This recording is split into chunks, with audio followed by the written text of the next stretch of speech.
Hello and welcome to another episode of the Electric Norwegian. I'm Mats. This is a P90D from 2015. Now, this video is about a white P90 from 2014, but well, the video got ruined simply because I just mucked it up. That's the short version of it. So the white one has gone, the white 2014 model has done 174,000 kilometers. This has done 72,000 or 73. And well, it's an old S now. This is a 6-7-year-old car, and it has this old fabulous solution that if you forget it, you can't close it again, you have to stop. All this big space, really massive space in this car, and you can put the seats down as well. Of course, being an S, it comes with a key, so you can do this. I have a big trunk. This is the four-wheel drive version. The D version, dual motors, they were the first sort of revision of the S. And you can tell this has one single hinge point here, not two. And it has... Let's go inside, shall we?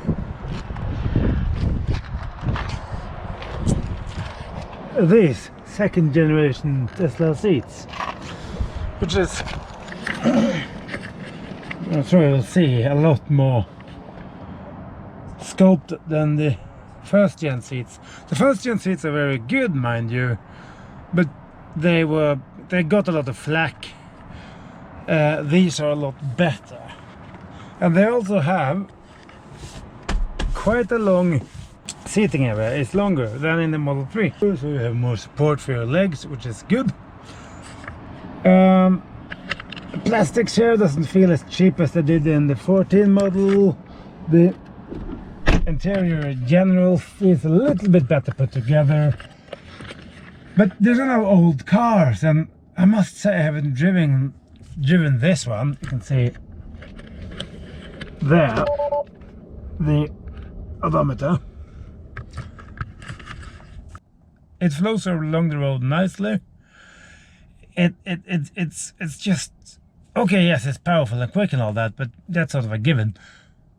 But as an interesting observation, as a Model 3 owner, this is a loaner from Tesla. This one here, because my car is it had a stone chip, and it has to have the windshield replaced. And since Tesla can't be bothered to order parts before they take the car in, I got a loaner. So there you go. But I'm falling in love with the S again. I haven't driven it for years, and it really is a wonderful car. So back to the video. As I was saying before the battery ran out, the back seats, well, there's the first generation, so there's no armrest or anything, and the headrest is rather small. The angle of the rear window is, well, it's a steep angle, so you don't really get much of a window to look out of. You sit, well, your legs are like that, but you have sort of room in a way if you're not as tall as I am, and I'm 1.89 meters, so almost 190 then. And you sit right back here, but you don't want to, and your head hits this bit. It's very comfortable. It's clad in Alcantara, so you know it's nice enough, but you don't really want to spend too much time back here. But it's good enough for kids or teens or whatever, and it's very spacious after all. You have your ventilation back here, and yeah, it's really no door pockets though, or hooks at all. All of this bit there You can open that. It's the sunroof, as I mentioned. And of course you have the frunk. It's massive, really. And there's the old cars, the old rear-wheel drive ones, and then it went forward drive and it went to there, and then it went to here, and now I don't know where it is, somewhere here or something. It's really lost quite a lot of space over time. And then if you add that up with the enormous trunk of the car, well, it all adds up to quite a lot of space for, like, I guess it's around 20,000 euros roughly in Norway as a used car. This is now an 8-year-old thing, and that's what you have to look at it as, a used car. You can't compare it to anything new, because that's sort of wrong in some ways. And then you have these first generation. This is the part leather things. There can tie inserts here. I think this red here, for those of you that are really nerds, that means this is a P85 Plus, which was a limited edition series thing. More sport, bit lowered, sporty suspension and all of that. This is air suspension though, and it is, if you go and have a look at it, it will say P90. How is that possible? How can a P85 become a P90? It has a refurbished battery pack. That's what happened. It got a 90 pack, and that means it doesn't throttle like some 85 packs do. If you supercharge them, they supercharge very slowly because of technicalities, and it's a sad story, really. This doesn't. This hits 130 easily, and then it falls. But it steadily charges at about 120, 110 thereabouts, and that's okay. That's okay. Then of course you have traditional Mercedes buttons down here for your windows and your mirrors. Traditional Mercedes stalks, and this in traditional Mercedes sort of is the cruise control stalk, which they have now dropped, which I missed because it's really brilliant. You just have to remember that it is a cruise control stalk and not the indicator. That's down here. So you sort of, you sit there and you drive and you go and you indicate, and then just, oh, it just doesn't work. That's your indicators and your wipers. This is your standard column mounted shifter. And set the car on, shall we? These are the old instruments. Very nice, really. Just give you your speed, clear, big. And this is your energy graph and your region here. You should see here the car has the odometer, so it's not really that bad. And here you have your, you can see you can go through your telephone log, who you're called, your contacts. You can use it to adjust the opening of the sunroof, which is brilliant. The light intensity of the screen, or let me go back here, yeah. The fan speed and the temperature. So you really can run fan speed and temperature from here, from the steering wheel, which is rather nice.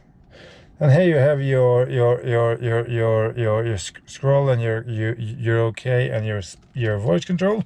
And these are your traditional media controls, of course, as per standard. And this is just classic S, really. For those of you who watched the last video, the Maxus did exactly the same thing, which is nice because you have your data up here in front, and here you have the big 17-inch screen. It's still bigger than anything you really ever need, because you can put this up here, and then look, now we still have a map here, and your energy graph, and your player, and you have here you have you have some storage. You have a big yacht floor, they call this, and of course you have some crappy plastics. And Tesla's learned how to build cars in 8 years, but things move forward. But look at what you get. You get a lot of space, you get rear-wheel drive, you get around 500 horses, and you get around 300 to 400 kilometers of range. Now we're at 81%, and it shows actually 275 at 226 watt-hours per kilometer.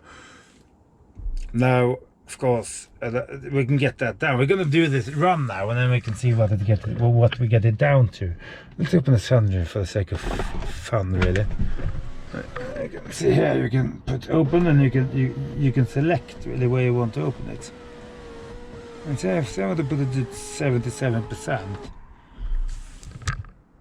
and that's it. It's a huge thing. It really is. So, 20,000 euros. You get all this thing. Is it perfect? No. But, my word. So let's have a drive, shall we?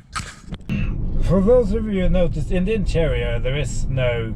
Well, the cup holders are sort of in the... Oopsie.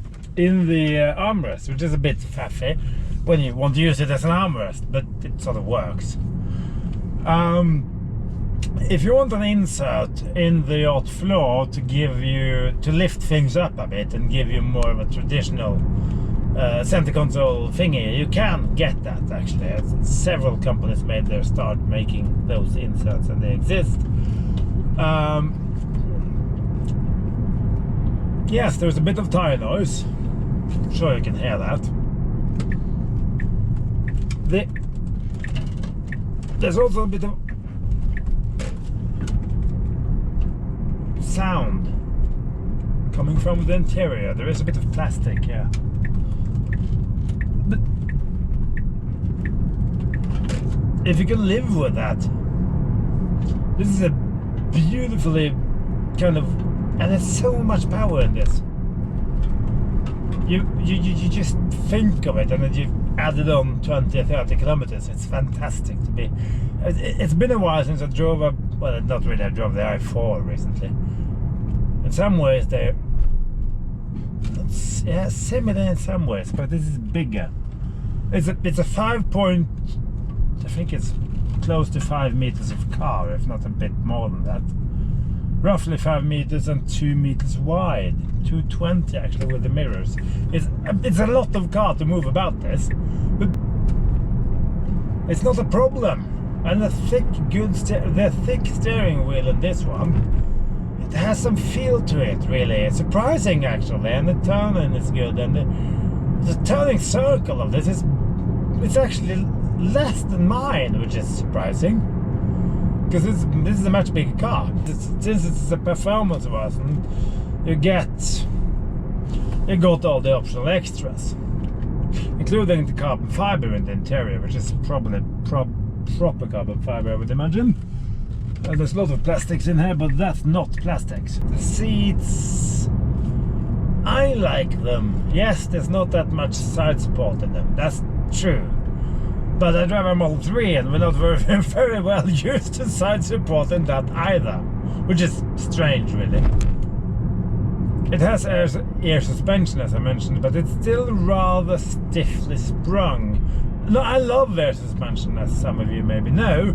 I adore it simply because you always have that cushion of air in between you and whatever you're hitting. In this, that cushion doesn't seem to exist somehow. I don't know how they've done it or why, which is maybe more pertinent of a question. And then you might as well just drop the air suspension and have traditional coilovers.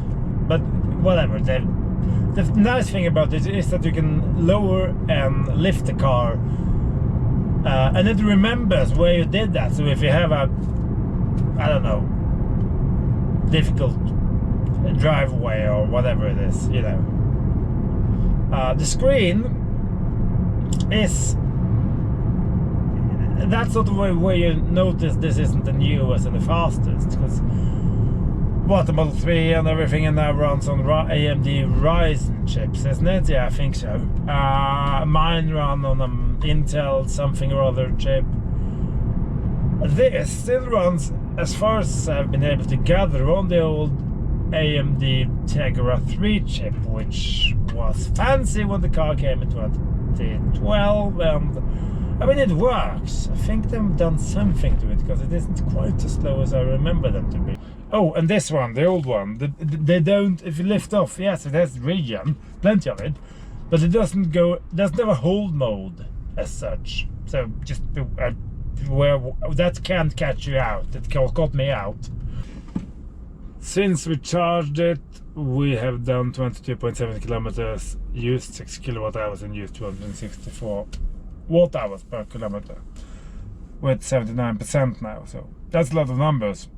Let's do some more driving instead. The level of refinement, not necessarily from the interior, because it's not as good as in the last cars of this type. But the motors and the immediacy in its responses is something that even today very few other cars really can match, sort of in the same way. It's this is a very powerful car, and if you can drive it nicely, use very little energy, and you can just gently, barely push the throttle. And then of course, if you go off, it regens, and then you accidentally oh my word, it scabbers. It's just all this out, it settles down properly on its rear haunches and just pushes you forward, and you can feel the tires just trying to find grip somehow, and it just sort of slips and slips and just still pushes you.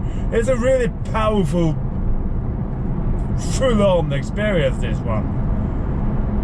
And the more modern four-wheel drive Teslas, they just grip and go. They're quicker, and they distribute their energy a lot more evenly on all four wheels. But this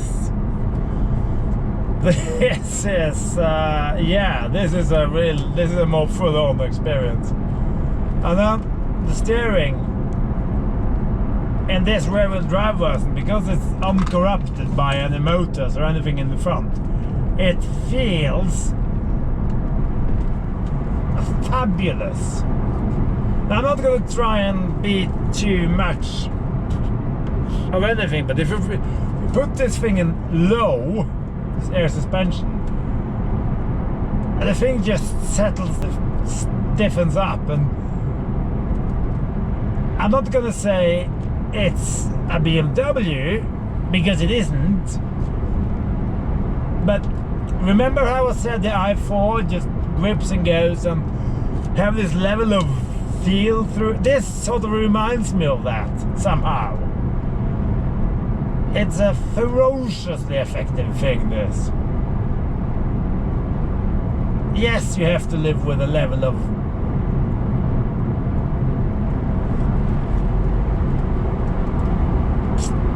tire noise, but oh my word, this is a tool. This, I can't remember the last S I drove to be that fun and quick, and the turning and the whole feel of the car, the responses and the feedback. This is just, why couldn't Tesla keep more of this in my car? That'd be nice, because this has much more of a driver's feel to it than any other S I've ever driven. Somehow it gives me as a driver more feedback, and this is a big car, but you don't really notice when you begin to push on, and I didn't really expect that. I expected this to be old and creaky, and it sort of isn't.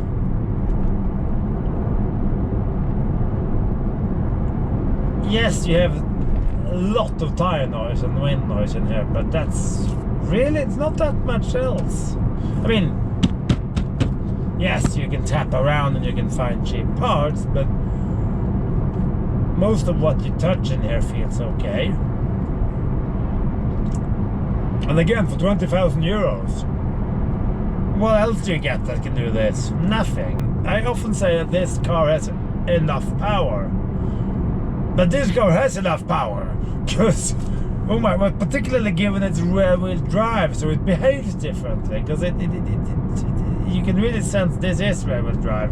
My car, the Model 3 SR, is also rear-wheel drive, but it doesn't behave like this at all. Partly because it has less horses, a lot less, about 200 horsepower less, which is quite substantial. Secondly, the suspension setup is different and the car weighs less, and it's sort of, and Tesla has learned to improve their ESP systems and all of that stuff. After all, it's a lot newer construction.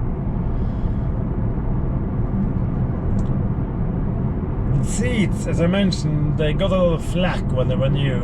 I find them comfortable to sit in. They're a bit hard. There's not the soft seats in the entire world, but they're a bit like the seats in the Audi used to do this. I don't know, maybe they still do. The seats are very hard, and then you sit there for a while, and you sort of slip into them somehow. And this one has free supercharging. That's why they bought it in the first place. I forgot to mention that. The very old SS had free supercharging for a few, 2 or 3 or 4 years or something like that. And that means you can basically go wherever you want for free, which is brilliant. The energy graph says we have a running average of 233 watt hours, which is a lot. I mean, if there had been that Model 3, we've been running with 16 degrees outside now. Let's say we've been running 140 maybe, probably, possibly. So it now estimates 230 kilometers. But I'm thinking we can get this to closer to around 200, and then really not bad at all.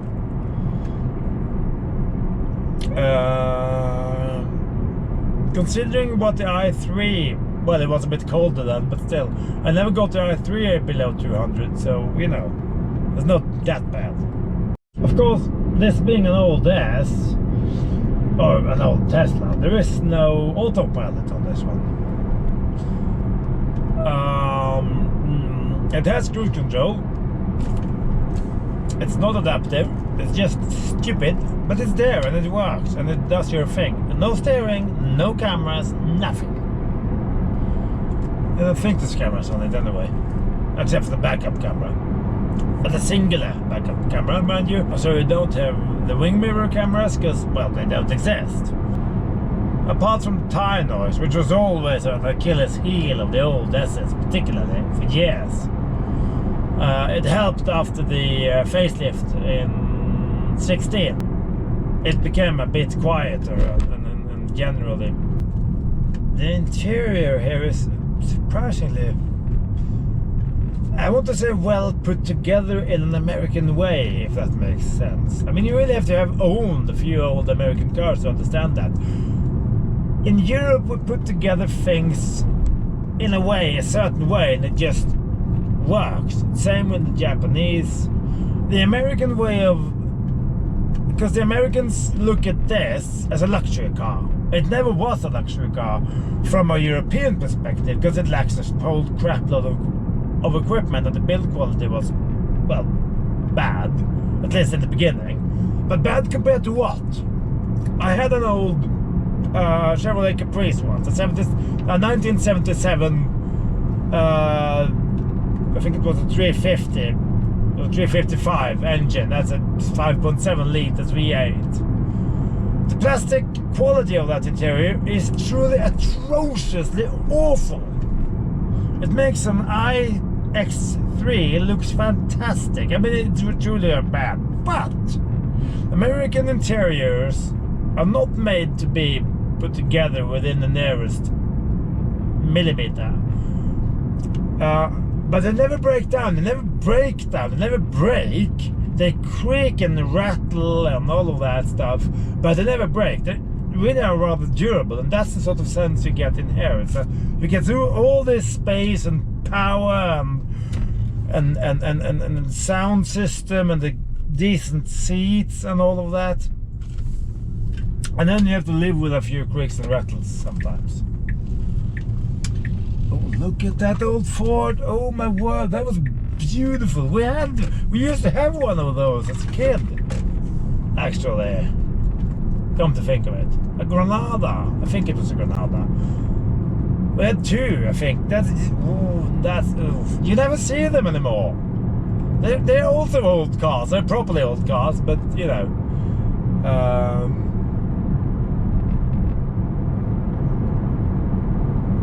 And there's something about power and refinement in this. You can just stretch your toe a little bit, and that's why you fall in love with not necessarily big, but they often are big, powerful saloon cars, because you drive them in a different way. I mean, the Ford ka, for instance. The fun thing about that is just throwing it down a gear and then just flooring it, and you know, and you just throw it into corners, and because it's that sort of a thing with the steering and all of it. You know, it's a go-kart. Well, at least it pretends to be. In this, you don't use all 550 horses or whatever. Maybe you just use 50 of them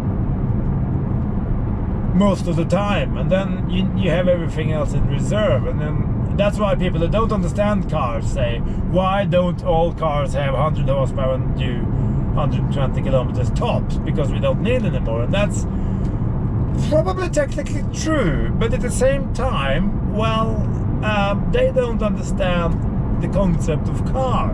They think everybody should bicycle everywhere, and it's like, why do you want to force me into a lifestyle I don't necessarily want to have?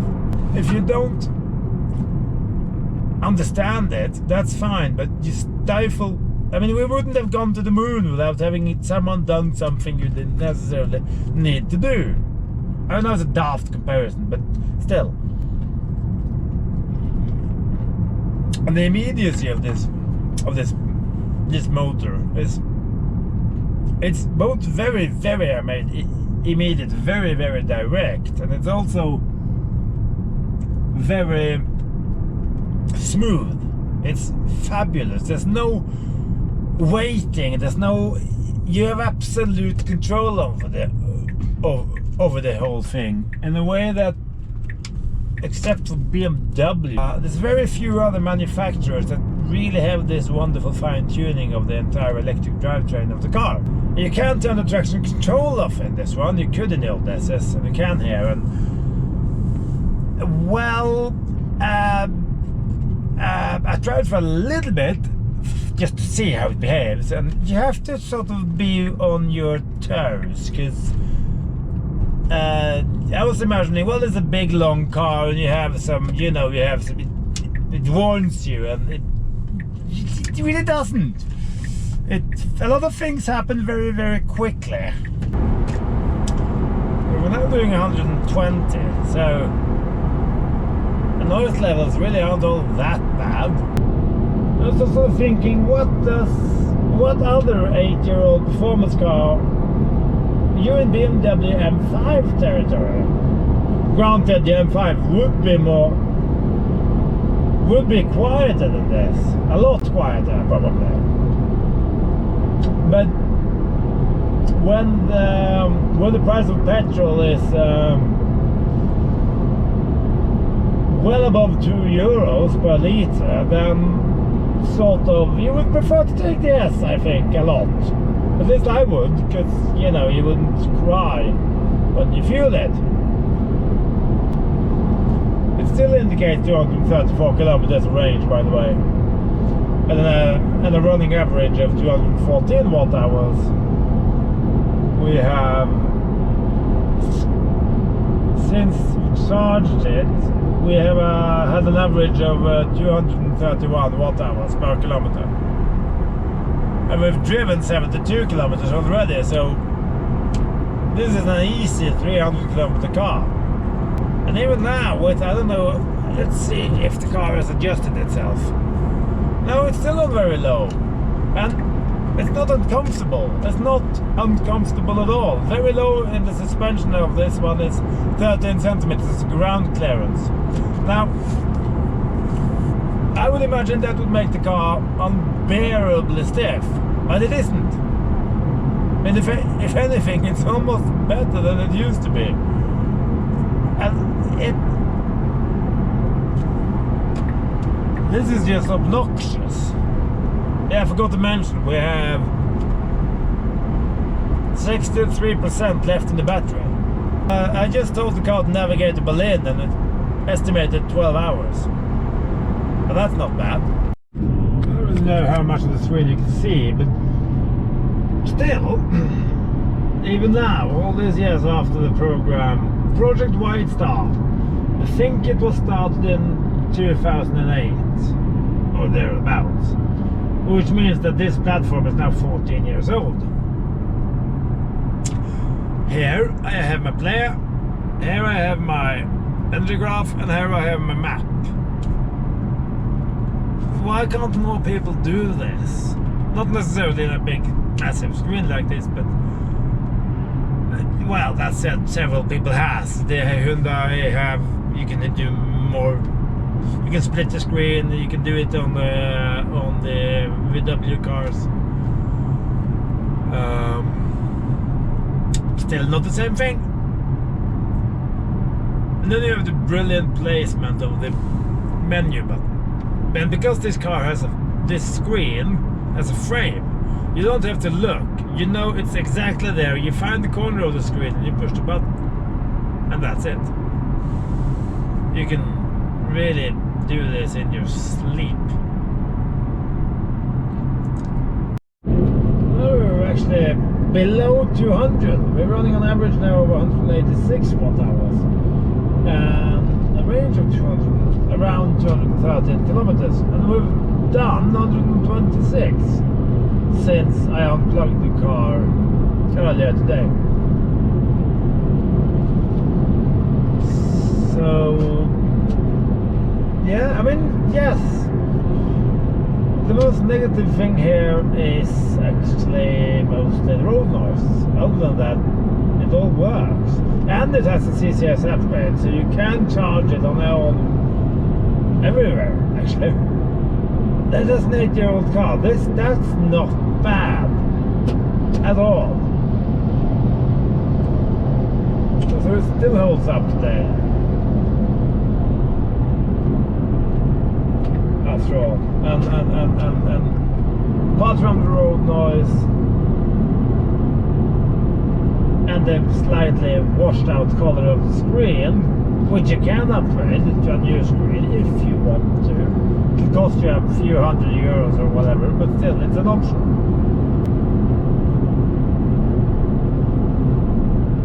Does this,